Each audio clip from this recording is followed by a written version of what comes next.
할렐루야, 성도 여러분 반갑습니다.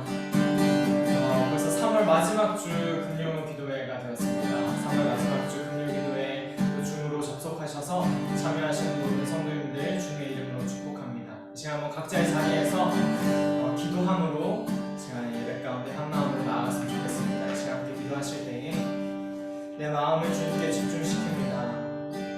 무엇보다도 나의 마음과 생각을 이 시간 지킴으로 주님 앞에 내어드림으로 오직 주님 바라보게 하여 주시옵소서. 그렇게 기도하면서 생명의 근원이 이 마음에서 나오니 이 마음 더욱더 주님 앞에 내어드리며 내 마음을 지키며 주님 마음에 또한 합하는 우리 마음과 우리 삶이 되기 원합니다. 그렇게 우리 간절한 마음을 주님께 올려드리면서 예배 가운데 이 기도의 자리 가운데 주의 은혜가 충만히 부어지는 시간 되게 하여 주시옵소서.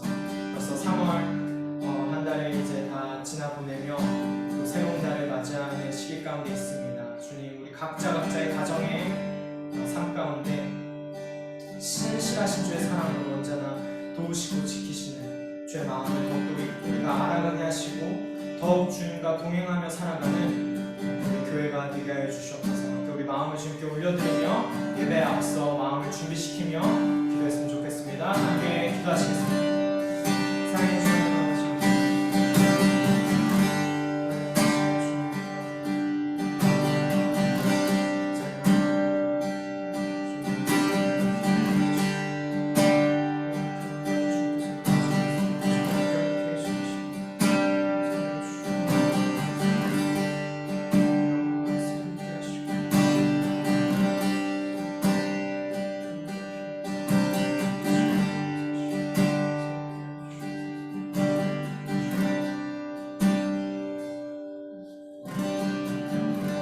사랑의 주 하나님 아버지 감사합니다.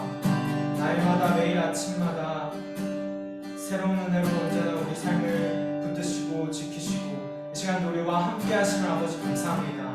하나님의 은혜를 이 시간 사모하며 갈망하며 주 앞에 나아가오니 우리 각자의 그 자리에 그 심령 가운데 하나님 하늘의 은혜를 부어주시고 세상이 줄 수 없는 평안으로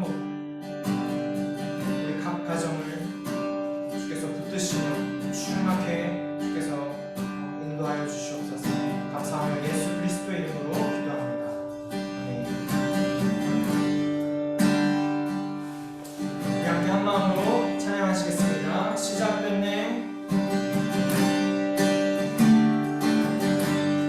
시작됐네. 우리 주님의 삶을 다스리고 새롭게 하네. 자유하네. 죄와 사망으로부터 나의 삶은 변하구나. 충만하네.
같이 기도하겠습니다.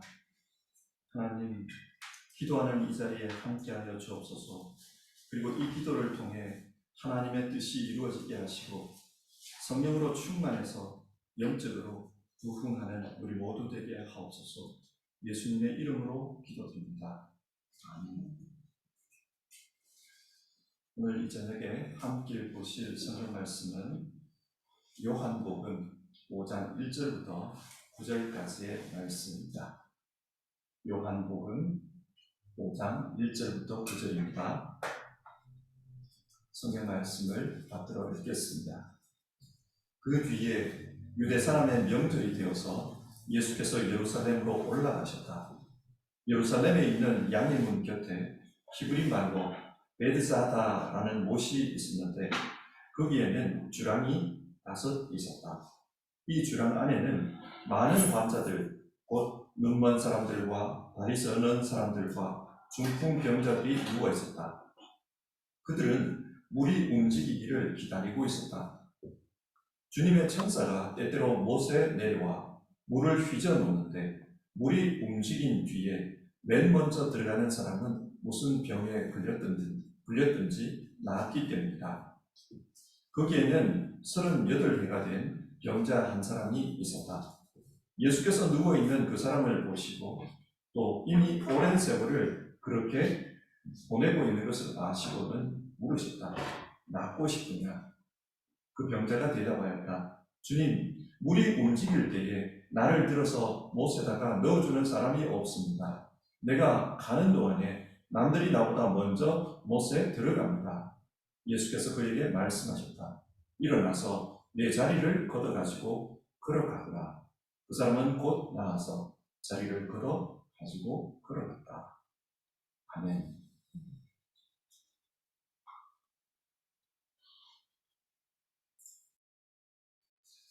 성경은 우리에게 믿음의 싸움을 싸우라고 권면합니다. 디모데전서 6장 12절에 나오는 말씀인데요. 하나님의 사람이여 믿음의 선한 싸움을 싸우십시오. 그러면 이 믿음의 싸움이라는 것이 어떤 싸움입니까? 에베소서 6장 12절 우리의 싸움은 인간을 적대자로 상대하는 것이 아니라 하늘에 있는 악한 영들을 상대로 하는 것입니다. 악한 영들을 상대로 싸우는 영적인 싸움이라고 합니다. 어떤 분들은 영적 싸움 이런 말을 하면 지금 평안히 잘 살고 있는데 무슨 영적 싸움이냐 그렇게 생각하실지 모르겠습니다. 하지만 사도 베드로는 평안하다고 평안한 게 아니라고 합니다. 왜 그런가? 원수 마귀가 우는 사자와 같이 삼킬 자를 찾고 있기 때문입니다.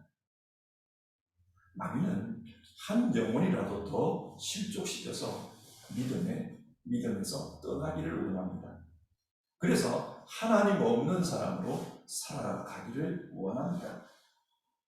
마귀는 이것을 위해서 열심히 노력합니다. 그렇기 때문에 베드로 사도는 우리에게 정신을 차리고 깨어있으라 그렇게 권면합니다. 만약 마귀의 공격이 눈에 보이는 공격이라면 누구나 알고서 잘 방어할 것입니다. 그러나 마귀의 공격은 때론 너무 교묘해서 공격을 받았는데도 공격을 받은 줄도 모를 수 있습니다.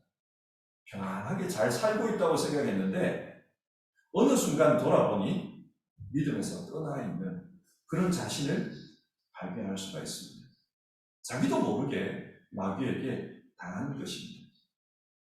자, 그러면 마귀는 어떤 방법으로 그렇게 교묘하게 우리를 공격할까요? 오늘 말씀을 함께 살펴봅시다. 오늘 말씀은 베데스다 연못 곁에 누워 있었던 한 환자에 대한 이야기입니다. 5절에 따르면 이 환자는 병이 38년이나 된 아주 오래된 환자입니다. 이 환자는 지금 베데스다 연못 곁에 있는 주랑에 누워 있습니다. 주랑은 정자 같은 곳인데 왜 그곳에 이 사람이 누워 있는 것입니까? 베데스다 연못에는 이상한 전설이 있었습니다. 하나님의 천사가 가끔씩 이 연못에 내려온다는 겁니다.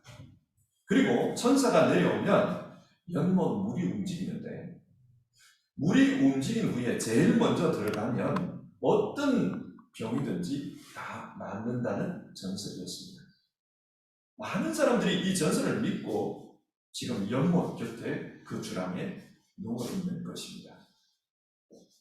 물이 언제 움직일지 모르니까 하루 종일 그 물을 바라보면서 기다리고 있는 것입니다.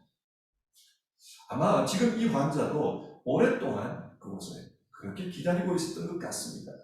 그래서 6절을 보면 이런 말씀이 나옵니다. 또 이미 오랜 세월 그렇게 보내고 있는 것을 아시고. 여러분, 당시 이 환자를 바라보는 예수님의 마음은 어떠했을까요? 굉장히 안타까웠던 것 같습니다. 그래서 이 환자에게 묻습니다. 네가 낫고 싶으냐? 근데 그때 이 환자가 뭐라고 대답을 합니까? 주님, 물이 움직일 때 나를 들어서 못에다 넣어줄 사람이 없습니다. 그래서 내가 가는 동안 다른 사람이 먼저 들어갑니다. 그런 말을 합니다. 지금 이 사람은 내가 낫고 싶으냐? 이 질문에 낫고 싶습니다. 이렇게 대답한 것이 아닙니다. 이 사람에게 소원은 몸이 낫는 것보다 제일 먼저 연못에 들어가는 것이라고 말하고 있습니다. 그런데 그런 자기를, 움직일 수 없는 자기를 도와주는 사람이 없다 그러면서 하소연하고 있습니다. 자, 여기서 앞에서 했던 질문을 다시 한번 해봅시다. 마귀는 어떤 방법으로 우리를 교묘하게 공격합니까? 첫 번째로 미신입니다. 그런데 미신이라는 말을 잘 생각해 보십시오. 아닐미 믿으심. 미신은 안 믿는 게 아닙니다. 잘못된 것을 믿는 것입니다. 그러니까 미신은 믿기는 믿는데 신앙의 내용이 잘못된 것이 미신입니다. 우리말 성경을 보면 3절 중반부터 4절 끝까지 괄호 처리가 되어 있습니다. 이것이 무엇을 의미할까요? 아주 오래된 성경 사본에는 이 본문이 없는 성경도 있습니다. 그래서 괄호 처리를 해놨습니다. 그러면 왜 그 사본 성경에는 이 본문이 기록되지 않았을까요? 이 구절은 진짜 하나님의 말씀이 아니라는 겁니다. 진짜 하나님의 말씀이 아니기 때문에 믿을 수 없다. 그래서 기록하지 않은 겁니다. 자, 그러면 괄호 처리된 이 본문 내용과 관련해서 몇 가지 해석을 한번 살펴봅시다. 진짜로 이 연못에 들어가면 병이 나았을까요? 초대교회 지도자였던 요세비우스는 이 부분, 이 소문에 대해서 이렇게 해석합니다. 베데스다 연못은 양의 문 곁에 있었다. 그렇게 말합니다. 양의 문은 죄를 대속하기 위해서 제물로 드릴 그 양들이 성전 안으로 들어가는 문입니다. 제사장들은 이 문으로 양을 끌고 가면서 여기를 통과해서 성전 안에 들어가면 이 양을 제물로 잡을 것입니다. 그러면 그 제물로 잡은 양의 피가 어디론가 흘러가는데 이 연못으로 흘러 들어간다는 거예요. 그렇게 되면 그 양의 피 때문에 연못물이 붉게 물들 것입니다. 희생의 제사를 위해 흘린 피, 그 피를 통해 죄가 사해야 된다. 하나님의 자비가 느껴지는 곳이라는 겁니다. 그래서 이 연못이 베데스다, 자비의 집이라는 이름으로 불려졌다. 그렇게 말합니다.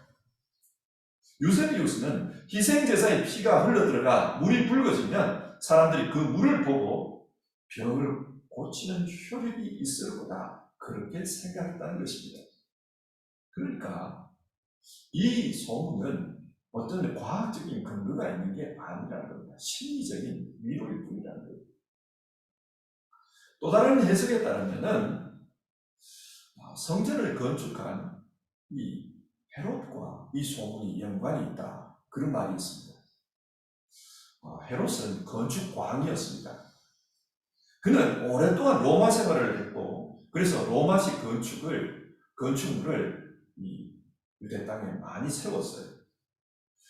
로마에서 오래 생활하다 보니까 이 헤롯은 목욕 문화를 좋아했다고 합니다. 그래서 건축물을 세우면서 여기저기에 목욕탕을 지었다고 해요. 이 목욕탕 중에는 병을 고치는 요양소로 쓰이는 것도 있었습니다. 헬라에는 병을 고치는 신으로 알려진 아스클레피오스라는 신이 있습니다. 헬라인들은 이런 요양소를 지어놓고 요양소에 잠을 자다가 꿈속에 아스클레피오스가 나타나면은 내 병이 낫겠구나 그렇게 생각했다는 거예요. 이런 그리스 로마 문화에 익숙한 헤롯이 성전 베데스다 연못 옆에다가 그런 요양소를 세웠다는 겁니다. 그리고 그곳에서 그런 로마에서 봤던 그런 치유가 일어나길 소망한 것이 아닌가. 사람들은 그런 추측을 합니다. 그러니까 이건 역시 미신에 근거한 겁니다. 이 미신은 치유하시는 하나님과 헬라의 미신이 뒤죽박죽이 되어가지고 민간 속에서 만들어졌던 그런 전설이라고 여겨집니다. 여러분, 유일하신 하나님을 믿는 유대인들이 왜 이런 헬라 문화가 섞인 그런 미신에 빠져가지고 그렇게도 많은 사람들이 그 주랑에 누워있는 것일까요?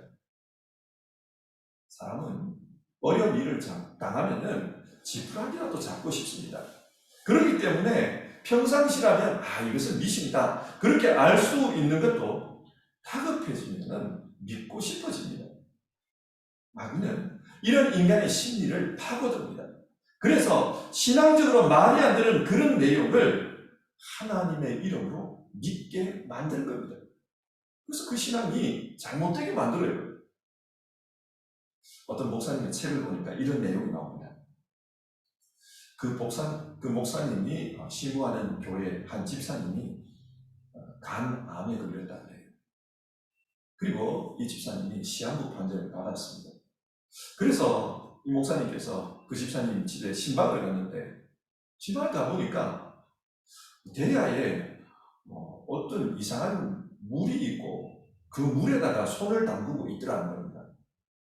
그래서 이게 뭔가 싶어서 집사님 이게 뭡니까? 물어보니까 이 물은 약초를 달인 물인데 이 물에다가 손을 담그고 있으면 암이 낫는다고 해서 그렇게 담그고 있습니다. 그렇게 대답하는 거예요. 여러분, 이게 말이 됩니까?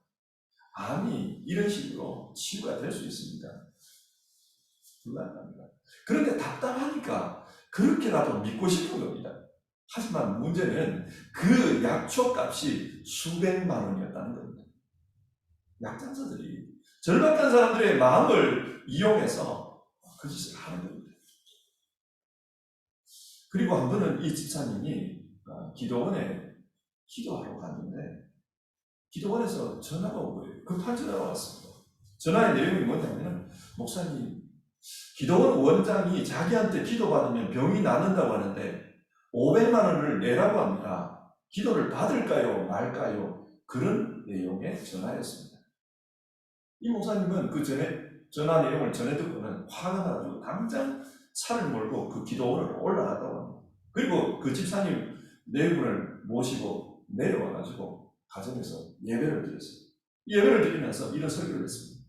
집사님, 모든 허탄한 것을 버리고 살아계신 하나님을 믿으십시오. 하나님께서 고쳐주시기를 간구하면서 우리 그렇게 기도해 봅시다. 그런 말씀을 전했습니다. 그러면서 좀 다르게 한번 생각해 봅시다. 이 암이 어쩌면 집사님에게 복일 수도 있습니다. 그런 말을 했습니다. 왜 암이 복인가? 하나님께서 집사님을 지금 데려가려고 이 병을 주셨을 수 있습니다. 그런데 교통사고로 데려가시면은 죽음을 준비할 시간이 없는데 암은 몇 개월의 준비할 시간이 있으니까 어쩌면 하나님께서 집사님에게 죽음을 준비하라고 이 시간을 주신 것입니다. 그렇게 권면을 한 겁니다. 어쩌면 이런 이야기를 들으면 굉장히 섭섭할 수 있어요. 그런데 다행히도 이 집사님은 그 설교를 오해하지 않고 잘 받아들였다고 합니다. 그래서 남은 기간 치료도 받았지만은 그리고 기도도 했지만은 동시에 그동안에 살면서 불편했던 일들, 그걸 정리하기 시작했다는 겁니다. 친구들과 얽혔던 문제들, 교우들과 해결해야 될 문제들, 세상의 여러 사람들에게 입혔던 상처들, 그런 것을 하나씩 하나씩 정리를 했다고 합니다. 그래서 마지막에는 정말 감사하면서, 모든 분들에게 감사하면서 편안한 마음으로 하나님 품으로 돌아가셨다고 합니다. 자, 이처럼 미신에서 벗어나면 믿음으로서 반드시 해야 할 귀한 일들을 할 수가 있습니다. 하지만 마귀는 세상의 허탄한 미신으로 우리가 반드시 해야 할 것, 올바르게 신앙으로서 해야 할 것, 그것을 못하게 막아버립니다. 그래서 오늘 본문에 나오는 이 환자처럼 오랜 기간 병도 못 고치면서 그저 그 주랑에 누워가지고 시간만 보내게 만듭니다. 인생을 낭비하게 만드는 겁니다. 여기서 우리의 신앙을 한번 돌아봅시다. 지금 우리가 살고 있는 이 시대가 과학의 시대라고 해서 이런 미신이 없을까요? 하나님을 믿는 우리의 마음에는 이런 허탄한 시험들이 들어오지 않을까요? 분명히 있습니다. 여행을 바라고 기적을 바라며 세상을 쉽게 살려고 하는 그런 마음들이 있고요. 그런 유혹들이 있습니다. 그런데 기억해야 할 것은 하나님께서 이 세상을 만드셨다는 사실입니다. 하나님은 이 세상이 어떤 요행이나 이런 것에 의해서 운행되기를 원치 않습니다. 하나님은 정직한 땀을 흘려서 이 세상이 정직하게 운영되기를 원하십니다. 그러나 마귀는 이런 하나님의 운행을 방해합니다. 그래서 허탄한 신화로 우리 인생을 속이고, 그래서 허탄한 신화에 속아서 여행을 바라고 그렇게 살면서 인생 낭비하게 하는 겁니다. 잘못된 신앙의 내용으로 우리를 공격합니다. 그래서 우리는 내가 알지도 못하는 사이에 이런 것에 속아서 잘못된 길로 갈 수가 있습니다. 그렇다면 여러분, 바른 신앙의 내용은 어떤 것입니까? 오늘 본문을 보십시오. 이 사람의 치유는 예수님을 만나 그 예수님의 말씀에 순종했을 때 일어났습니다. 예수님께서 말씀하십니다. 일어나서 내 자리를 걸어가라. 예수님의 말씀을 믿고 순종했을 때 이 사람은 일어나 걸었습니다. 바른 신앙은 예수님을 인격적으로 믿는 겁니다. 그래서 인격적으로 내가 그분을 믿기 때문에 그분의 말씀을 따라서 사는 것, 그게 바른 신앙입니다. 예수님을 믿고 예수님을 따라 살려고 하는 것, 거기에 바른 신앙이 있습니다. 그런 바른 신앙으로 살 때 하나님의 신령한 역사가 임합니다. 두 번째로 마귀는 잘못된 목표로 신앙하도록 우리를 유혹합니다. 예수님은 오늘 본문에서 이 사람에게 네가 낫고 싶으냐 그렇게 물었습니다. 그런데 이 사람은 연못에 먼저 들어가고 싶습니다. 그렇게 대답했습니다. 이 사람은 지금 정성입니다. 어떻게 하면 들어갈 수 있을까? 늘 그것을 사모합니다. 그리고 물이 움직이기를 날마다 쳐다보면서 기다리고 있습니다. 소망하면서 삽니다. 여러분 얼마나 열심히 있습니까? 사모하면서 삽니다. 기다리면서 삽니다. 소망하면서 삽니다. 그런데 문제는 그 소망하는 것의 목표가 잘못되었어요. 우리도 그럴 수 있습니다. 여러분, 하나님께서 우리에게 궁극적으로 바라는 것이 무엇일까요? 하나님은 이 땅에서도, 그리고 우리가 죽은 다음에도 영원히 우리와 함께 사는 것을 원하십니다. 임마누엘, 하나님은 우리와 함께 사는 것을 원하십니다. 그래서 우리가 이 땅에서 몸이 아플 때 하나님 도와주십시오 기도하는 건 나쁜 게 아닙니다. 하나님 나와 함께 하신다는 것을 보여주십시오 기도하는 건 나쁜 게 아닙니다. 그리고 그런 하나님의 역사로 우리가 치유되었을 때 그때 하나님께서 나와 함께 하시구나, 그런 신앙의 하나의 간증을 가질 수 있습니다. 좋습니다. 그러나 여러분, 우리가 생각해야 될 것은 우리가 기도해서 치유받는다고 해도 언젠가는 죽습니다. 인간은 죽음으로 끝납니다. 따라서 치유 그 자체를 목표로 해서 신앙에서는 안 된다는 겁니다. 치유 그 자체가 목표가 아니라 이 치유를 통해서 하나님이 나와 함께 하신다는 것을 보여주십시오. 지금도 나와 함께 하시고 앞으로도 나와 함께 하시고 영원히 함께 하신다는 것을 보여주십시오. 우리는 그것을 강구해야 합니다. 그것이 우리 신앙의 목표가 되어야 합니다.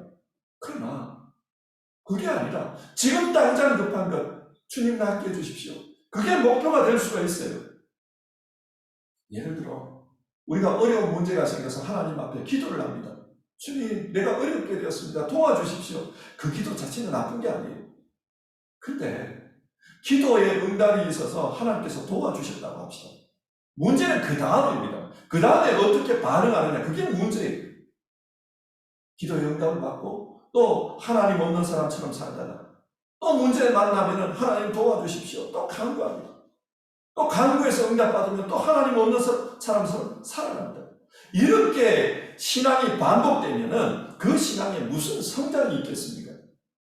우리가 궁극적으로 소망해야 할 것은 하나님께서 나와 함께 하시는 것, 하나님과 함께 사는 것, 영원히 함께 하는 것, 그게 목표가 되어야 합니다. 마귀는 이 영원한 목표로 신앙하는 것을 방해합니다. 그래서 잠깐 유익을 쫓아서 그렇게 신앙하도록 늘 유혹합니다. 그래서 잠깐 유익을 누리고 또다시 옛날로 돌아오려는 것, 그렇게 유혹합니다.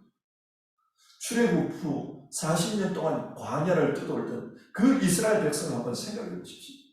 광야에서 먹을 것이 없었습니다. 그래서 울부짖었습니다. 하나님께서 만나로 먹여주셨습니다. 먹을 것을 먹고 나니까 그 다음에 어떠했습니까?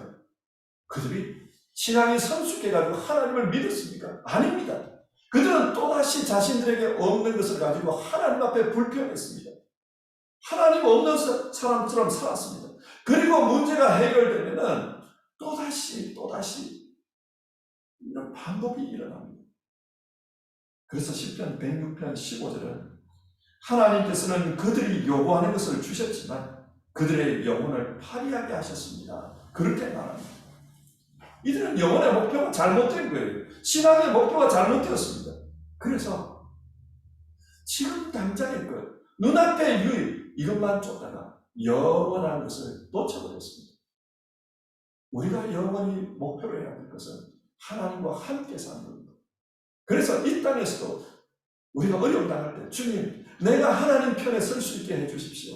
하나님 나와 함께 하신 것처럼 나도 하나님 편에 설 수 있게 도와주십시오. 우리가 그것을 간구해야 합니다. 그리고 영원히 하나님 편에 서 있게 해주십시오. 내가 주님 편에 서 있게 해주십시오. 우리 그것을 목표로 해야 합니다. 바른 신앙의 목표를 가지고 신앙하는 것이 중요합니다. 자, 오늘 말씀을 맺겠습니다. 성경은 우리에게 믿음의 싸움을 싸우라, 그렇게 권면합니다. 우리가 믿음의 싸움을 싸워야 하는 이유는 마귀가 헛된 믿음으로 우리의 영혼을 망가뜨리려고 하기 때문입니다. 때로는 헛된 믿음의 내용으로 우리를 찾아옵니다. 헛된 신화를 찾도록 만듭니다. 구별해야 합니다. 우리는 예수 그리스도를 믿어야 합니다. 때로는 마귀가 헛된 목표를 쫓아 신앙하도록 그렇게 유혹합니다. 우리의 소망이 잘못되도록 만듭니다. 우리의 신앙은 영원히 주와 함께하는 것입니다. 지금도 주님 편에 서는 것, 주님 나와 함께 해주시는 것, 그게 우리의 신앙의 목표입니다. 우리 모두는 바른 신앙으로 살아가는 그런 믿음의 싸움을 해야 합니다. 그래서 정말 영원히 하나님과 함께하는 우리 모두 되어야 합니다. 오늘 우리 이 문제를 가지고 같이 기도해 봅시다. 함께 찬송하고요, 기도하겠습니다. 찬송가 539장, 너 예수께 조용히 나가. 우리 이 찬송 들고 주님 앞에 조용히 기도해 봅시다.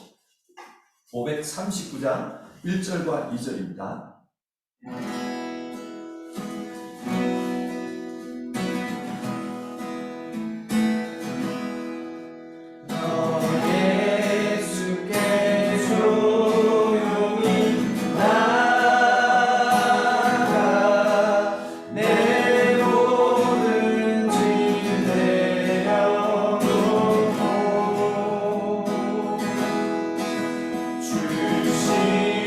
십자가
먼저 우리 자신과 또 우리 가정을 위해서 기도합시다. 오늘 우리는 말씀을 통해서 우리의 신앙생활을 영적인 싸움으로 했습니다. 하나님을 바로 믿고 또 바른 소망을 가지고 신앙하고, 근데 마귀는 우리가 바르게 신앙하는 것을 방해합니다. 때로는 우리의 영혼이 잠들게 만들려고 하고, 때로는 우리의 영적 생명을 빼앗아가려고 그렇게 합니다. 자, 우리 자신과 우리의 가정을 돌아보면서 기도합시다. 우리는 바른 믿음의 내용으로 신앙하고 있는가, 이걸 돌아보면서 기도합시다. 우리는 바른 신앙의 목표를 가지고 기도하고 있는가, 그것을 돌아보면서 기도합시다. 각 가정에 자녀가 우상일 수 있고, 성공이 우상일 수가 있고, 부자가 되는 것이 우상이 될 수가 있습니다. 우리가 헛된 믿음의 내용으로 신앙하고 있지는 않은지 이것을 돌아보면 바른 소망으로 바른 것을 목표로 해서 달려가는 그런 가정이 될 수 있도록 우리 같이 기도해 봅시다.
계속 이어서 기도하겠습니다. 어려움을 겪고 있는 성도님들을 위해서 함께 기도하겠습니다. 우리 성도님들이 주님을 믿는 믿음 안에서 영육 간에 강건하게 살기를 소망합니다. 우리 가운데 오랜 병상 생활을 하고 계시는 분들이 있습니다. 요양원에 계시는 분도 있고요, 정기적으로 병원에서 치료받고 계시는 분도 있습니다. 또 불편한 몸을 가지고 오랜 시간 고통당하는 분들도 있습니다. 뿐만 아니라 인생의 무거운 짐을 지고 계시는 분들도 있습니다. 또 몸이 힘들고 마음이 힘들고 뿐만 아니라 삶이 외롭고 허무가 느껴지는 그런 분들도 있습니다. 우리 이런 분들을 위해서 같이 기도합시다. 영적으로 힘들어하는 분들을 위해서 기도합시다. 주님 도와주시옵소서. 우리 가운데 어려움 당하고 있는 이들을 하나님 영육 간에 강건하게 하여 주시옵소서. 주님께서 치유하여 주시고, 주님께서 함께하여 주시고, 주님께서 새 힘 주시고, 독수리 날개치며 올라가듯이 그렇게 주를 향해서 올라가는 우리 신앙 될 수 있도록 도와주시옵소서. 우리 같이 중보 안에서 기도하겠습니다. 사랑하신 하나님 아버지, 우리 가운데 오는 분들을 위해서 중보하며 기도합니다.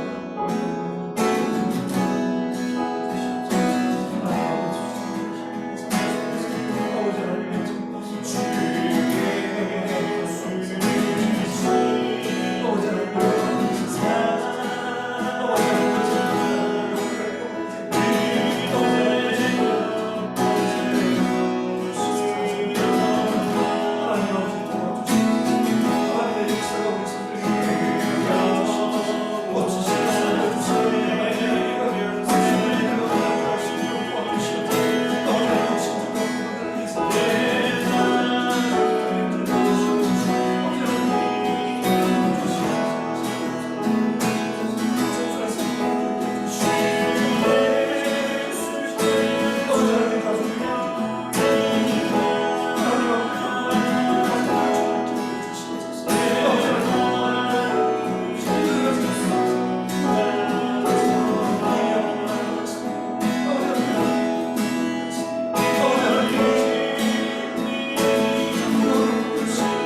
사랑받을 시간 하나님 아버지, 하나님의 치유의 역사가 임하게 하여 주시옵소서.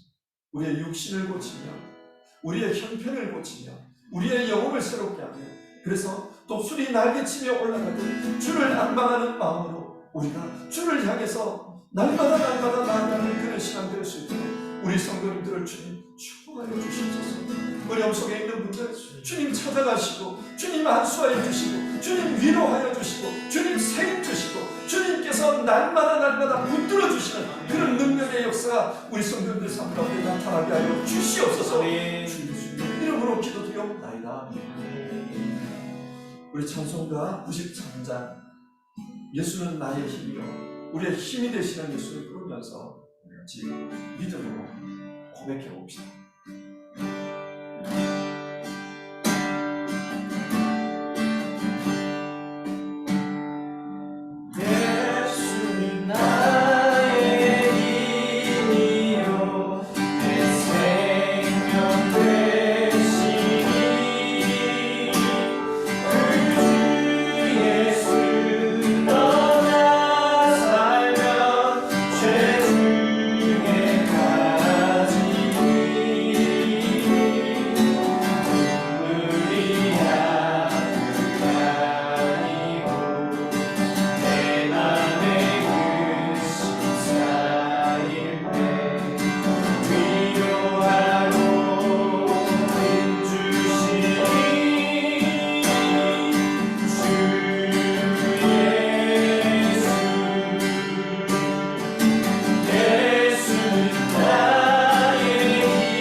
우리 이 시간에는 우리 시대의 교회를 위해서 기도합시다.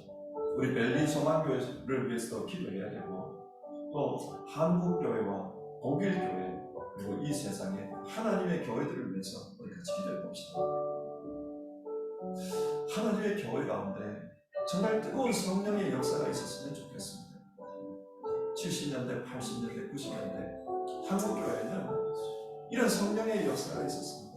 그래서 회개의 역사가 있었고, 거듭남의 역사가 있었고, 성령으로 뜨거워지는, 그래서 은혜로 충만한 그런 역사들이 있었습니다. 이런 역사가 있었으면 좋겠습니다. 우리 시대에 하나님, 우리는 은혜로 살 수밖에 없는 사람인데 우리에게 은혜를 부어주시옵소서. 성령의 역사를 허락해 주시옵소서. 성령 충만한 그런 삶을 살 수 있도록 도와주시옵소서. 우리 시대의 교회를 위해서 기도해 봅시다. 그리고 이 코로나가 끝나면 이후에 어떤 역사가 펼쳐질지 우리는 잘 모릅니다. 하나님의 역사 속에서 우리 세상의 이 교회들이 새롭게 되게 하여 주시옵소서. 하나님의 은혜에 참여하는 교회들 다 되게 하시고, 하나님의 선교에 참여하는 교회들 다 되게 하시고, 그래서 하나님의 뜻이 이루어지는 데 기여하는 그런 교회 되게 하여 주시옵소서. 우리 벨린 소망교회와 한국교회, 또 이 독일교회를 위해서 우리 같이 기도해 봅시다. 주여, 성령으로 충만케 하여 주시옵소서. 주여, 우리에게 은혜를 더하여 주시옵소서. 주여, 우리에게 새로운 비전을 허락해 주시옵소서. 코로나 끝났을 때 이 땅에 새로운 하나님의 역사가 시작될 수 있게 도와주시고, 그때 하나님의 교회들이 하나님의 역사에 응답할 수 있도록 주님 도와주시옵소서. 우리에게 영적 부흥이 임하게 하여 주시옵소서. 우리 같이 이 시간 기도해 보겠습니다. 사랑하신 하나님 아버지, 하나님 이 시간 교회에 세워주신 그 교회를 위해서 그릇하시는 감사합니다. 하나님 아버지, 우리 시대의 교회를 키워주시고 사랑을 주시고 하나님 그 은혜 가운데 도와주시옵소서. 하나님 아버지, 주님의 성령의 역사를 위하여 우리 가운데 있는 이 사람을 위하여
이어서 계속 기도하겠습니다.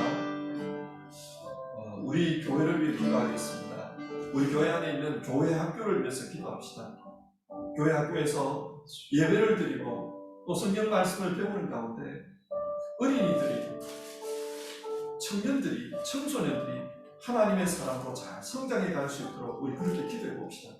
그리고 각 구역을 위해서 기도합시다. 이 구역들이 작은 교회들이 될 수 있기를 우리 같이 기도합시다. 그래서 구역 안에서 성도가 성도를 돌보고 영적인 교제가 충만하고 서로가 서로를 위해서 기도하는 그런 구역들을 다룰 수 있기를 우리 기도해 봅시다. 하나님, 이 구역이 정말로 작은 교회가 돼서 말씀의 나눔이 풍성하게 하여 주시옵소서. 영적 교제가 풍성할 수 있게 도와주시옵소서. 중보 기도가 풍성할 수 있게 도와주시옵소서. 사랑의 나눔이 풍성할 수 있게 도와주시옵소서. 정말 하나님의 은사가 풍성한 그런 구역들을 될 수 있도록 주님 도와주시옵소서. 우리 그렇게 기도합시다. 뿐만 아니라 교회를 섬기는 사람들을 위해서도 기도해 주시기 바랍니다. 교육자들을 위해서 장로님들과 권사님들과 안수 집사님들과 서린 집사님들과 교회 학교를 섬기는 교사 선생님들과 찬양으로 섬기는 이들을, 그리고 여러 모양으로 봉사하는 이들을 주님 도와주십시오. 섬길 때에 하나님 힘이 고갈되지 않게 도와주십시오. 억지로 하는 것이 아니라, 의무감으로 하는 것이 아니라, 봉사심으로 하는 것이 아니라 하나님 주시는 기쁨으로 감당할 수 있게 도와주십시오. 하나님께서 그 마음을 꼭 채워주셔서, 새 힘을 채워주셔서 하나님이 주시는 그런 능력으로 기쁘게 교회를 할 수 있도록 도와주십시오. 우리 그렇게 같이 기도했으면 좋겠습니다. 교회 학교를 위해서, 구역을 위해서, 섬기는 분들을 위해서 같이 기도합시다. 기도하겠습니다. 사랑하신 하나님, 교회 안에 새 모습을 보여주시기 감사합니다. 감사드리고 하나님 아버지를 또 전사력을 할 수 있어서 청년들을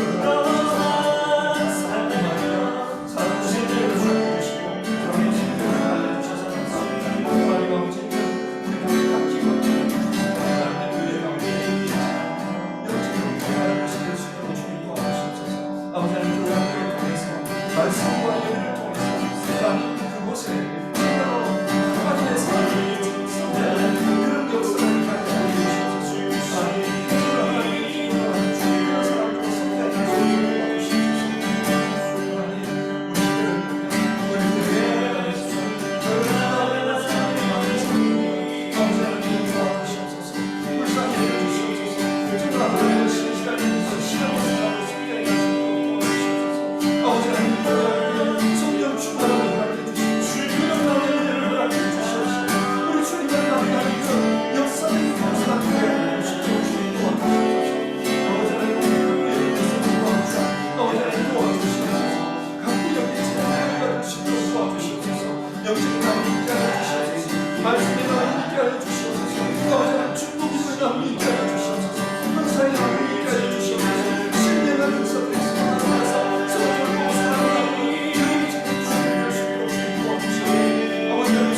사랑으로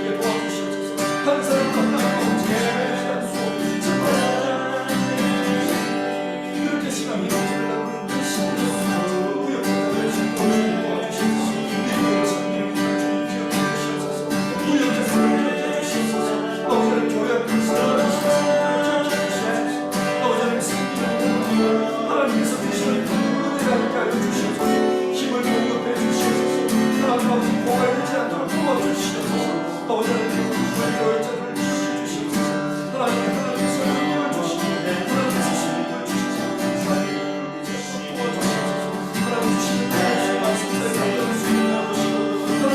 수 있도록 도와주시옵소서. 하나님 우리 시대를 우리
사랑하신 하나님, 우리 시대의 교회를 위해서 기도합니다.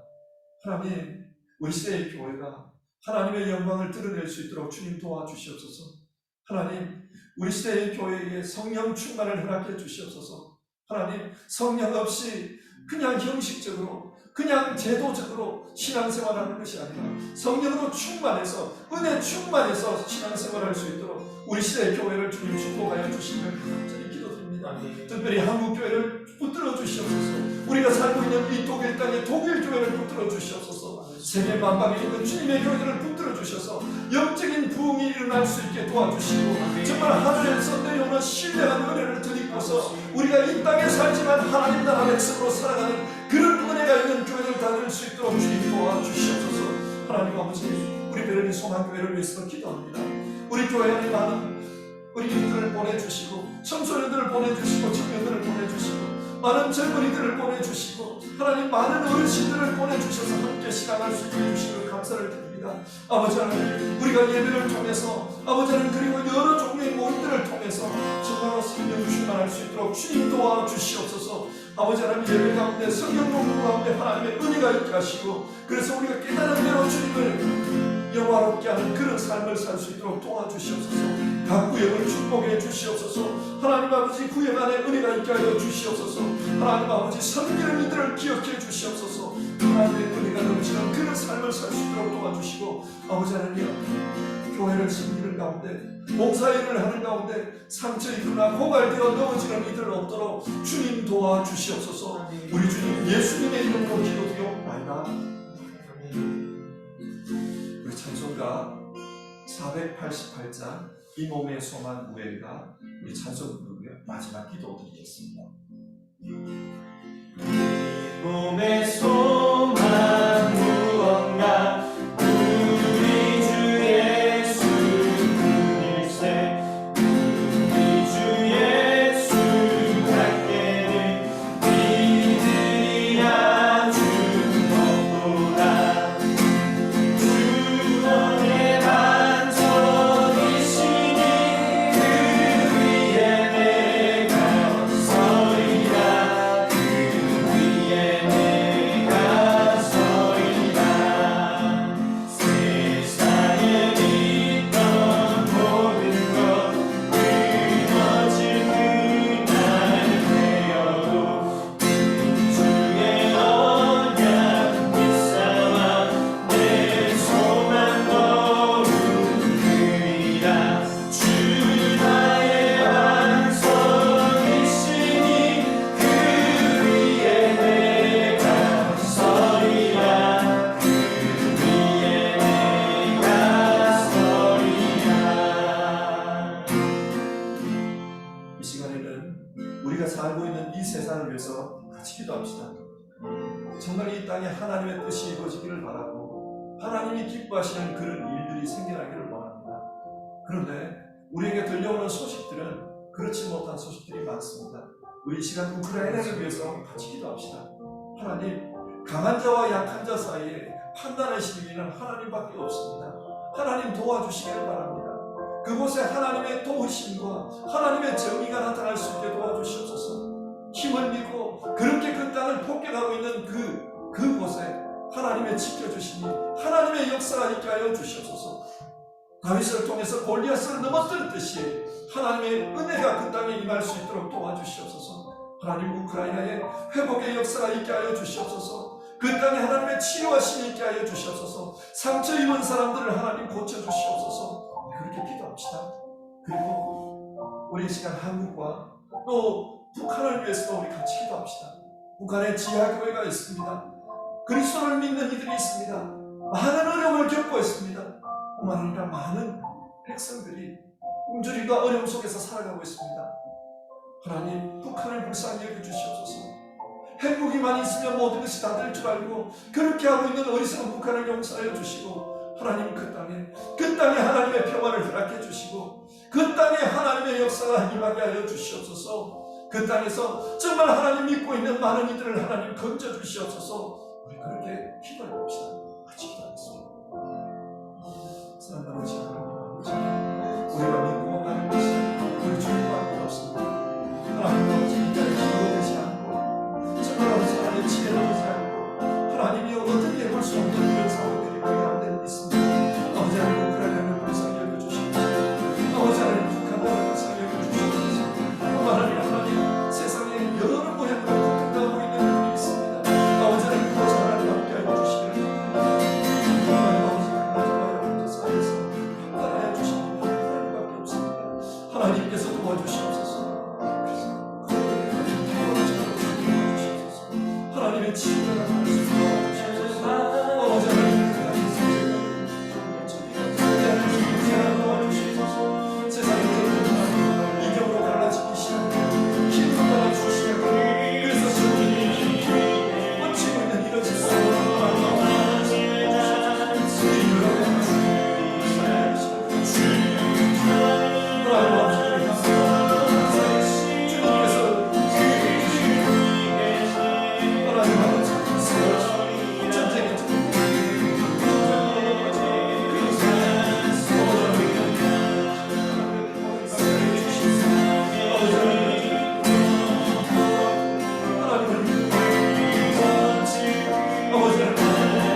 오늘 저녁에 저희들이 가정을 위해서 기도하고 개인을 위해서 기도하고 또 우리 시대의 교회와 우리 베를린 소망교회를 위해서 기도했습니다. 또 우리가 살고 있는 이 땅을 위해서 기도했습니다. 하나님, 우리가 사는 이곳에 하나님의 뜻이 이루어질 수 있게 도와주시옵소서. 하나님의 사랑이, 하나님의 평화가, 또 하나님의 정의가 이루어질 수 있게 도와주시옵소서. 하나님, 우리와 함께하여 주시옵소서. 뿐만 아니라 우리도 하나님 계신 그곳에 우리도 함께 서 있을 수 있도록 도와주시옵소서. 오늘 기도한 우리 성도님들 정말 바른 신앙의 내용으로 신앙하기를, 또 바른 신앙의 목표를 가지고 신앙하기를 우리 같이 기도했습니다. 우리 모두 바른 신앙으로 신앙해서 하나님을 영화롭게 하고 또 하나님의 뜻이 이 땅에 이루어지는데 통로가 되는 그런 우리 모두 되게 하여 주시옵소서. 우리 주님 예수님의 은혜와 하나님 아버지의 사랑과 성령 하나님의 교통하심이 우리 하나님을 믿으며 우리 예수님을 믿으며 성령 하나님의 역사를 간구하며 정말 믿음 가운데서 기도한 사랑하는 성도님들 머리 위에, 그 가정 위에, 교회 위에, 그리고 우리가 살고 있는 이 땅에 이제부터 영원까지 함께 하시기를 간절히 축원드리옵나이다. 아멘.